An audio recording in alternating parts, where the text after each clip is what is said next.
आप लोगों से माफी चाहता हूँ। आप लोग सब कह रहे थे कि मामू को बिट दीजिए, मैं भी नहीं कह रहा था, खामोश बैठा था। मैं थोड़ा सा चाहता हूँ आप लोगों से कि मैं जो कहूँ अगर पूरा आप उसको डाले तो अच्छा है, नहीं तो खाली कहेंगे आप मसाला न्यूज चाहिए हमें, तो ये तो मसाला न्यूज नहीं लेते हुए जो डिटेल है वो ले तो अच्छा है। मैं पहले तो मैं शुरू करता हूँ मराठा आंदोलन से। मैं मराठा आंदोलन का कार्यकर्ता हूँ, जिसमें कि गोविंद भाई सराफ, रमन भाई, अरुचंद कापड़िया, नावेंद्र साहब, आनंद भालेराव साहब, ये तमाम नरेंद्र शर्मा, बथैया बंधु, ये तमाम लोग थे उसमें, और काफी लोग थे, देशमुख साहब ये, और जूनियर लोगों के अंदर मैं, गोपीनाथ मुंडे, महाजन साहब, डॉक्टर कांगो, अरुचंद कापड़े की बेटी, और उसके अलावा लोमटे, मनोहर टकसाल, पहले में चंद्रगुप्त चौधरी, असदुल्ला साहब, हबीबुल्ला साहब, ये तमाम लोग थे। हम मराठा आंदोलन के लोग थे जो मराठा में काम करते थे। वहां से काम करते हुए हम अपना शुरुआत की है। उसके बाद मैं गणेश महासंघ में था, जिसमें दादा गणोरकर, मनमोहन अग्रवाल, खटोर जी, ये तमाम थे। उसके बाद मैं, मानिक गंगवाल, शिवनाथ राठी, ओम प्रकाश वर्मा गणेश महासंघ में आए थे, जो आज तक मैं हूं। इसी वजह से 1 साल पहले गणेश महासंघ में मेरा इस्तेमाल किया गया कि मामू 50 साल से काम कर रहे हैं। ये हकीकत में बताने की चीज थी। दूसरी बात यह है कि मैं हिंदुस्तान का मानने वाला हूं, मैं हिंदुस्तानी हूं, कोई बाहर का नहीं हूं मैं। लेकिन एक बड़ी खुशी की बात है कि आज इलेक्शन बीजेपी मेरे नाम पे लड़ रही है, रशीद बाबू के नाम पे इलेक्शन हो रहा है। बॉम्बे में खान होना क्या, महाराष्ट्र में खान पैदा कर दिया उन्होंने। ये बड़ी खुशी की बात है कि आज मैं महाराष्ट्र का लीडर बन गया हूं। वो लोग मेरे नाम पे इलेक्शन लड़ रहे हैं, रशीद मामू के नाम पे। तो एक बड़ा अच्छी बात लगी कि मामू के नाम पे लड़ रहे हैं। इससे पहले मैं इलेक्शन में खड़ा था, किसी को ये याद नहीं आया मामू क्या है। 86 के अंदर दंगे की बात करते, 86 के दंगे में कुलकर्णी साहब की बीवी को जब बहू उनकी बैठ गई थी, आग लग गई थी, तो मैंने उनको बचाया। साहू जी साहब सर्राफे में है, उनके घर को आग लगी थी, वो मैंने बचाया। चांदीवाल साहब के पिताजी को घर को ले जाके छोड़ा। पहलवान इसके राजा बाजार के, उनको घर छोड़ा। ये सबूत है पूरे लोगों को मौजूद। लेकिन मेरे नाम पे कहना कि मैं पाकिस्तान जिंदाबाद बोला, कब बोला, सबूत कहां है? कोई बगैर सबूत के बात करते अच्छा नहीं लगता।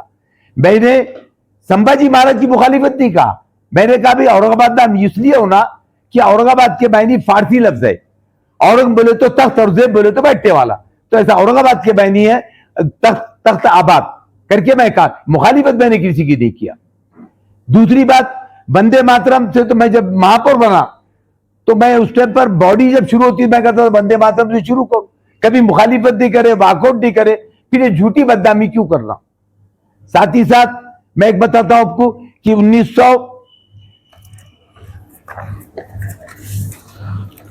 था, उसके बाद ये गोपीनाथ मुंडे था, गोविंद भाई सराफ, ये सबके साथ मेरा था। लेकिन जब मैंने कार्य शुरू किया तो ये 1974 में मेरे को पुलिस का सर्टिफिकेट मिला काम करता हुआ। ये सर्टिफिकेट है मेरे पास, जो गणपति को ये होगा था विटम्बना, उसके लिए, बाबा साहब की विटम्बना के लिए ये जो मुझे सर्टिफिकेट मिले, ये इसके आधार पर अगर मैं बदमाश रहता, कुछ रहता, ये मेरे को सर्टिफिकेट नहीं मिलते। ये रिकॉर्ड है आपके पास, ये कभी भी आज देख सकते। दूसरी बात,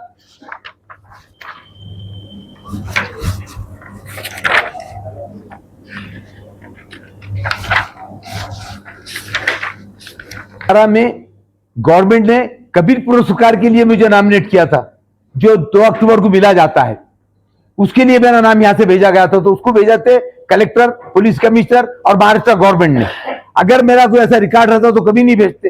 पासपोर्ट के लिए मेरा कैरेक्टर मिला, आज कोई गुनाह करके नहीं है। अब ये लोग जो बात कर रहे थे उसका साबित करो मुझे कि मैं गुनहगार हूं, बगैर बोले कि आप तुम ऐसा कुछ भी इल्जाम लगा देना मेरे पे, मैं पाकिस्तान जिंदाबाद बोला, कैसा बोलूंगा मैं? अब बोला तो साबित करो ना, मेरे कब बोला क्या है। हाँ, मेरे यूनियन के केसेस थे, मैं यूनियन चलाता था। एक तो पुलिस की जीप पे चढ़ के भाषण कर रहा था, पुलिस के मेरे थे। पॉलिटिकल केसेस हुए मुझे, मैं ये नहीं कहता पॉलिटिकल केसेस नहीं, लेकिन पॉलिटिकल केसेस में इसमें फर्क है। जातिवाद का कोई चीज नहीं है। आज भी शहर में ये लोगों ने जो कहे हिंदू मुस्लिम दलित समाज मेरे साथ है, वो लोग भी अच्छा नहीं लगा उनको। आज मैं अकेला फिर रहा हूं, मैंने कभी किसी ने नहीं बोला कि आपके पेपर में न्यूज आ रही, लेकिन मेरे नाम से न्यूज करके अपनी पब्लिसिटी कमाना ये अच्छी बात नहीं है। मेरे नाम से बीजेपी वाले भी मेरे नाम से न्यूज करके कमा रहे कि भाई रशीद मामू ने ऐसा करा, रशीद मामू, तो तुम मेरे नाम से इलेक्शन लड़ रहे।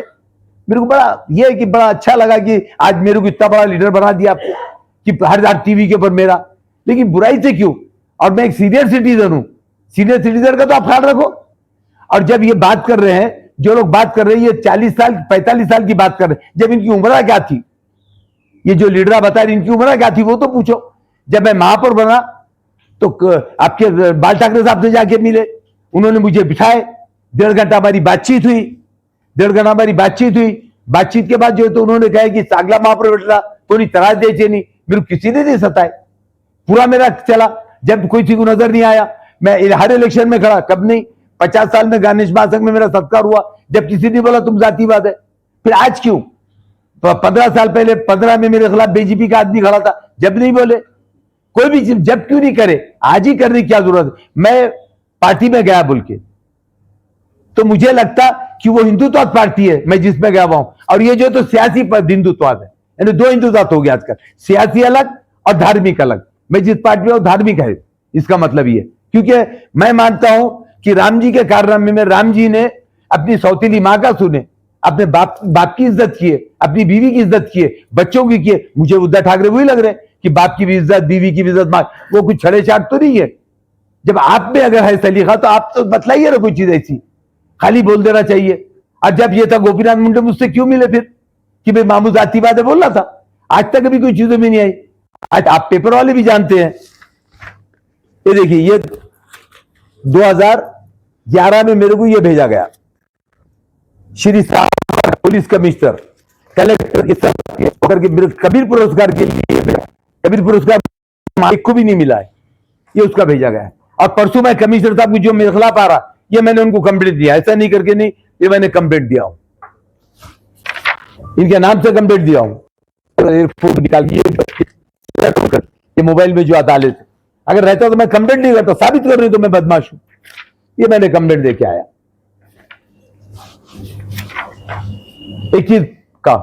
21 तारीख को कमिश्नर साहब पास कि भाई ये लोगों ने जो बोर्ड है तो इसको साबित करो, नहीं तो ये क्या है। वैसी जो है तो कल एक इस पे आया हुआ है फेसबुक पे, मैंने उसकी भी कंप्लेंट किया। इसके अंदर जो है तो तुम्हारे ऐसी बात हो रही है कि खैर हमारे को ऐसा लगा रहा, तो उसमें औरंगाबाद की हालत ना बिगड़े, मतलब साहब उसको पाबंद करो, बुला के केस करो। भाई ऐसा एक तरफा नहीं है, मेरे के अलावा दूसरों का भी नाम इसमें डाले, हिंदू मुस्लिम, तो मतलब पाबंद करो, उस पर गुनाह दाखिल करो। तो एक कोई चीज लेके चलना चाहिए। आज अगर कभी ये था तो मुझे पुराने लोग कभी नजदीक नहीं बिठाते थे मेरे को, अगर ऐसी चीजें जो अभी कभी आन नहीं देते थे मेरे। और नरेंद्र शर्मा जो कट्टर आरएसएस के थे, वो मेरे गुरु थे, मैं सब जगह बोलता हूँ, भाषण मेरे को उन्होंने सिखाए, उनके मरे तक के मैं उनके घर पे जाता था, आज भी जाके पूछिए, वो तो अभी थोड़े दिन पहले नहीं तो वो बोलते थे हमारे घर को मत आओ, मैं तो उनके घर जाता हूँ, बस ये बंधु तो आरएसएस के बेचारे। और ये नरेंद्र शर्मा जो है तो उनके घर को मैं जाता था, बच्चे का डेथ हो गई थी, आखिरी तक मैं उनके घर पे गया, तो कोई चीज ही नहीं, तो वो लोग बोलते थे मत आओ मेरे पास बोल के। लेकिन ऐसा इसके अंदर ये चीज ही नहीं है ना कि आपको बगैर तहकात के बड़े बड़े लोग बोलते हैं। अगर बड़े मिनिस्टर अगर ऐसी बातें करते ही बगैर सर पहनने के, तो बड़ा अफसोस होता है। कोई चीज तुम कहते हैं साबित तो करो ना भाई कि मामू ये था। कोई पुलिस ने मुझे कोर्ट में सजा दी क्या, मेरे पे कोई केसेस हुए तो सजा हुई क्या? और जब आज लोगों के अंदर कई बार भी आज हम बड़े बड़े मिनिस्टर आए, कई लोगों को गुने वो है, जैसा कि मैं मानता हूं कि भाई उद्धव ठाकरे साहब बोले कि हम पार्टी में लिए, बहुत बड़ी बात है। आदित्य ठाकरे कल बड़ा अच्छा गए कि आ गए मामू पार्टी में हमारे मानते हुए, और सही बात है, मैं पार्टी में आया तो बुरा लग रहा है, इसका मतलब मेरी पोजीशन है महाराष्ट्र में, मेरे आने से पार्टी मजबूत होंगी, सामने वालों को नुकसान होगा, मुझे तो यही लग रहा है कि भाई मेरे आने से उनको डर पैदा, इसलिए तो रशीद मामू के नाम पे चुन के आना चाह रहे, नहीं तो जरूरत नहीं थी उनको, हर जगह उन्होंने मेरा नाम ले, तो मतलब मेरे नाम की आना खान की जरूरत पड़ गई आज बीजेपी की उसको लोगों को, ये तो कोई सवाल ही नहीं आता। तो बस इतना कहना था मेरे को। विरोध क्यों हो रहा है फिर पार्टी में आपका? पार्टी में विरोध अगर होता तो मुझे निकाल देते। कल इन्होंने क्या कहे उद्धव साहब ने, हमने लिए, आदित्य साहब ने कि लिए, पालघर के अंदर एक साधु को मारा गया है, जिसने मारा उसको बीजेपी में ले लिए, फिर मामू से क्यों हो रहा है? खैरे साहब विरोध क्यों? भाई खैरे साहब क्या कहूंगा, उनको कुछ ना समझ हुई होंगी, कुछ बातचीत होंगी, या हो सकता है इलेक्शन में मैंने उनका काम नहीं किया होगा, लेकिन जब मैं महापौर बना उन्होंने अपने बंगले पे मुझे ठहराए थे, खैरे साहब ने, उनके बंगले पे मैं था 3 दिन, मैं महापौर था, जब मैं महापौर था यहाँ के मिनिस्टर थे, वो पूरी चीजें चली। और जिस टाइम पे मेरे खिलाफ केस चला हाई कोर्ट में कि महापौर नहीं बनना, वहां पर एक ने भी एफिडेविट नहीं दिया कि ये जातिवाद है, पाकिस्तान मुर्दाबाद बोले, ये बोले, ऐसा एक ने भी नहीं दिया कुछ कि मामू इधर दंगे खोरते, दे रहा था जब एफिडेविट। कचवा साहब खड़े थे, श्रीलंका थे, सुप्रीम कोर्ट तक केस चले, सब उसके अंदर केस में थे मेरे खिलाफ, जब एक दिन भी नहीं दिया। आज क्यों पूछिए? आपको नहीं लगता कि आपका अपमान हुआ, आपका अपमान किए खैरे सामने? नहीं, अपमान की क्या बात है? अब आपको लगा बुरा लगा, बोल दिया उन्होंने। अब आज तो मैं पार्टी में हूं, आज पार्टी के वो लीडर है, मैं तो फॉलो करके चलूंगा, अगर कुछ उनकी गलत है भी मैं दूर कर दूंगा। सर आप पे आरोप जब मामू सेक्युलर है, मामू जब सेक्युलर है, तो फिर सेक्युलर ये सारी चीजें जो चालू हुई, ये आपके और खैरे साहब की बात से चालू हुई। हाँ, जो आपका नाम लिया जा रहा इतने इससे, तो आप ही का नाम इसलिए उड़ाया जा रहा है कि खान की जरूरत पड़ गई है उनको। ये आपका और खैरे साहब का झगड़ा जो है वो नहीं होता, ये सारी चीजें नहीं होती। ये तो कहीं ना कहीं खैरे साहब को विश्वास में ले लेते हुए आपको पार्टी में लिया गया, इस तरह का मैसेज दिया जा रहा है। हो गया ना। सबसे पहले तो जब मेरे को पार्टी में लिया गया, वो न्यूज आई, तो बीजेपी वालों ने पहले मेरे खिलाफ बोले। उसके बाद जब मैं पार्टी का फॉर्म भरने का, जब खैरे साहब की हमारी बात हुई, उससे पहले उन्होंने बोले, उनकी जबान इन्होंने बोल दी है गलती से, समझ में ही आ रहा। लेकिन आज उनका तो क्या है, खैरे साहब को परसों पूछे, बोले चैप्टर क्लोज हो गया, क्योंकि मेन उदय ठाकरे साहब है। आप सेक्युलर पार्टी में क्यों नहीं गए? उद्धव ठाकरेंकडे आपण काही याबाबत बोललात का? काल आदित्य ठाकरे शहरात होते, त्यांच्याशी याबाबत काही चर्चा? नाही, काय नाही, मी फक्त क्रांती चौकवर त्यांच्याशी भेटला, मामू मेळ ओळखता म्हणजे चांगला आहे बस ते, आणि त्याने सांगितलं आम्ही पार्टीमध्ये घेतला मामूला, बस दुसरी काय गोष्टी नाही ना। त्याने सांगितलं की आम्ही पार्टीमध्ये काढून टाकला, आम्ही काय देत नाही, करा।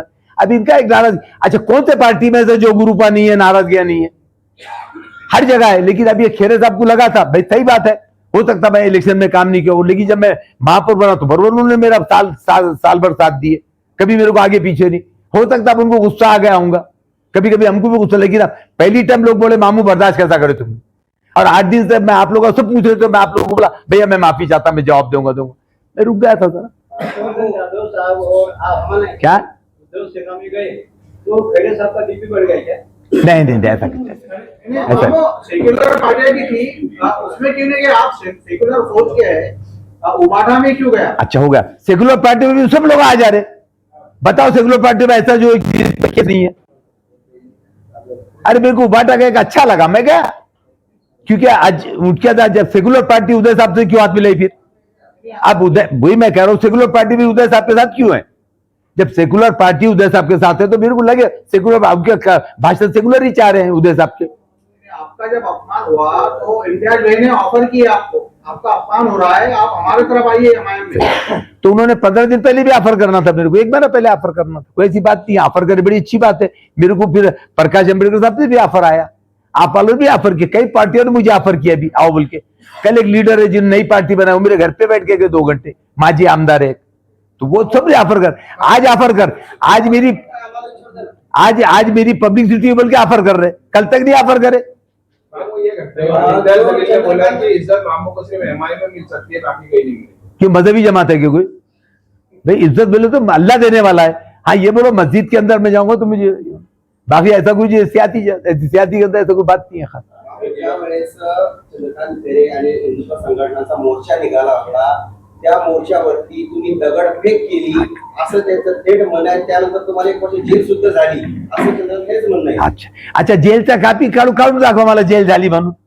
माझ्यावर पॉलिटिकल केसेस होते, एनएसए मध्ये आहे ते, एनएसए त्याच्यामध्ये ते, आणि मग कोर्टाने काय सांगितलं, कोर्टाने सजा दिली का मला हे सांगा अगोदर। कोर्टाने सजा दिली तर मी मानतो, कोर्टाची सजा नाही दिली मला, कोर्टामध्ये कुछ झालंय नाही। सोबत अटक झाली म्हणे आम्हाला, हा आम्हाला सोबत अटक झाली होती म्हणे। काय? त्यांच्याबरोबर तुम्ही दोघंही आरोपी आहात, ते पण तुमच्याबरोबर त्याच्यात आरोपी आहेत? नाही आरोपी होते ना, आरोपी सगळे होते, मला जेल कोणाला झाली नाही, सगळे सुटून गेले। दगडफेकचा काय विषय? तो दगडफेक केली म्हणे तुम्ही। ते म्हणले, परंतु ते साबित करा ना, कोणी म्हणत तर काय जाऊन द्या, परंतु साबित तर पाहिजे ना। एक रिकॉर्ड आणला असं, जसं मी आणलं सगळं। आता मी दगड फेकत होता, बदमाश होता, पोलीस वाले आणि कलेक्टर गव्हर्नमेंट मला कबीरपुरा कशाला पाठवित होती, कबीरपुरासाठी पोलीस मध्ये रिकॉर्ड जुरा बी असतात की काय, ते सर्टिफिकेट देत नाही। मग तुम्ही खैरे साहेबांवर नाराज आहात? नो नाराज कसं? अच्छा पार्टीचे लीडर ना त्या आमचे लेटर तर आहे नाही, आणि थोडा बहुत आम्ही भी मामू आपके जाने से फायदा होगा या नुकसान होगा पार्टी? फायदा होगा, फायदा होगा बोल के तो बीजेपी को तो तकलीफ हुई है, फायदा नहीं होता तो क्यों बोलते थे? आज महाराष्ट्र में, मुंबई में, हर जगह बोल रहे हैं। आपकी वजह से बीजेपी अब आज यहाँ पर जो तो देवली जैसे भी मुस्लिम लोग हैं, उन्होंने खुद जो है तो लोगों को बोले, कैंडिडेट जो मांगने गए, आपने मामू की बेइज्जती, मामू को संभालो। मामू आप आने के बाद शिवसेना उद्धव ठाकरे की कितनी जगह मुस्लिम वार्डों से छूट गई? आएंगी? मुस्लिम जगह मैंने अभी याद ही नहीं देखा उन्होंने किस किस को टिकट दिए, तो मैं ऐसा एडवांस कैसा बोल दूं? अच्छा, मैं भी बैठा तो पार्टी की तरफ से कहा बैठा मैं? मेरे पे जो इल्जाम पे बैठा, नहीं तो मैं मशाल का डाल के बैठता था मैं। आपकी वजह से बीजेपी को बड़ा फायदा हो रहा है। किसको? बीजेपी को। उनको लग रहा, उनको मेरी वजह से मेरे को लगा, जब उनको फायदा हो रहा तो फिर मेरे नाम से जरूरत ही नहीं रहा। जब मेरे नाम से उन्होंने इलेक्शन लड़ रहे तो मतलब फायदा कराना चाह रहे हैं, लेकिन होने वाला नहीं है। अच्छा, आज तक ये मुझे बताइए किसी औरंगाबाद के या मराठवाड़ा किसी हिंदू आदमी ने मेरे खिलाफ बयान दिया क्या? सब जानते मुझे। हाँ, अगर वो देते की मामूला काढून टाका, मामू असे अल्पसंख्याकसाठी 10 बारा उमेदवारी मागणार आहात का? कोण? अजून काय नाही, मी तर 2 दिवस राहिलेले आहे, 8 दिवस अगोदर मी आलेला आहे। अरे आता बघू आम्ही काय। खैरे साहेबांना कशा प्रचाराला बोलवणार? कोण? खैरे साहेब अरे आणि खरे साहेब कधी येणार नाही, मी बोलणार कसा नाही? ते तर येणार। एक बात सांगा, तुम्ही शपथ खाऊन सांगा तुमच्या भावामध्ये बायकोमध्ये झगडा नाही झाला, सांगा तर मी उत्तर देतो मी। अरे होता आता लहान भावामध्ये बायकोमध्ये आणि तळून जातात ते।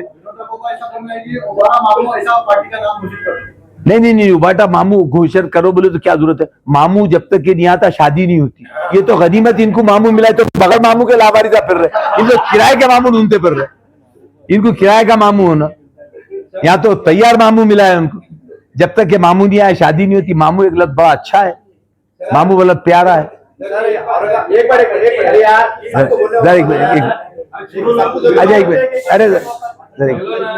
अरे जरा एक बार तो अंसारी साहब धर्म छोड़ के दूसरे धर्म में जाता तो एक बात, मैं धर्म छोड़ के नहीं गया हूं। मैं पॉलिटिक्स के अंदर तो जब तक ये नहीं होगा। अब जैसा कि कल एक साहब मिले थे, रो रहे, मतलब क्यों, क्या हुआ? अरे बोले ऐसा। अरे मैंने बोला भाई अपन अच्छे बुरे है बोल के पार्टी में जा रहे, देखो क्या बोले मंदिर में आए, मस्जिद में जाकर तो चलता है। फाइनल है क्या? कौन सा? वो मैं बाद में बोलूँ, अभी नहीं बोल सकता। तो आप उद्धव सेना के साथ ही रहने वाले? बेटा एक बात सुनो, अगर मैं चले जाऊं, कल आपको लोग बोलेंगे कि भाई मामू ने गद्दारी कर दिया, तो मेरा तो आखिरी टाइम है ना, एजेड की उम्र में ऐसा, तो अभी इसको छोड़ना पकड़ना अच्छा नहीं मालूम होता ना। तो वो चीज एक अलग है। अब उन्होंने पूछी कि मामू काम वाला है कि नहीं है, जब उन्होंने आज तक के नहीं बोले मैं तो शुक्रिया अदा करता हूं सेना का और उस सेना के एक वर्कर का कि जिन्होंने मेरे फेवर में बात करे। आज तक किसी ने खिलाफ नहीं बोला। अगर वो खिलाफ बोलते हम मामू को पार्टी दिखा रहे तो सबकी बेइज्जती। और क्या होता था, देखो तुम्हारे मुसलमान को निकाल दिए, देखो तुम्हारा, उन्होंने डबल चाव चढ़, बीजेपी जो चाव चढ़ी ना कि एक निकाल दिए तो बदनामी करना और नहीं देती, ये उनका चाल है। तो अपने भी चाल समझना चाहिए ना, और सबको समझते हैं ना। तो चीजों पर चर्चा ही नहीं करते, इसको इजी लेते हैं। नाही, मी त्याला प्रूफ दिलेला आहे। कॉपी दे दो हमारे। नहीं, कॉपी नहीं देता। ये देखो साहब, ये सीपी ऑफिस से ले लो, ये मेरे को प्रवेश करे। ये जो मोबाइलों में आया है मेरे खिलाफ, ये मैंने सीपी साहब के पास कंप्लेंट कराऊं। अब आप ले सकते हो।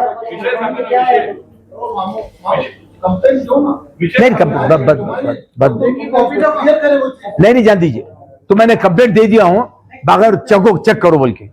अब जरा मैं ज्यादा बढ़ाना नहीं चाहता इसको, खत्म करना कि मैंने वो बाइट निकाल करके साइबर क्राइम को भी दिया हूं और उनको दिया हूं कि साहब इस पे ले, और वो जब आ जाएगा तो मैं जवाब दूं। नहीं तो फिर मेरे में क्या फर्क रहा है, मैं खाली नकल दे दिया कापी।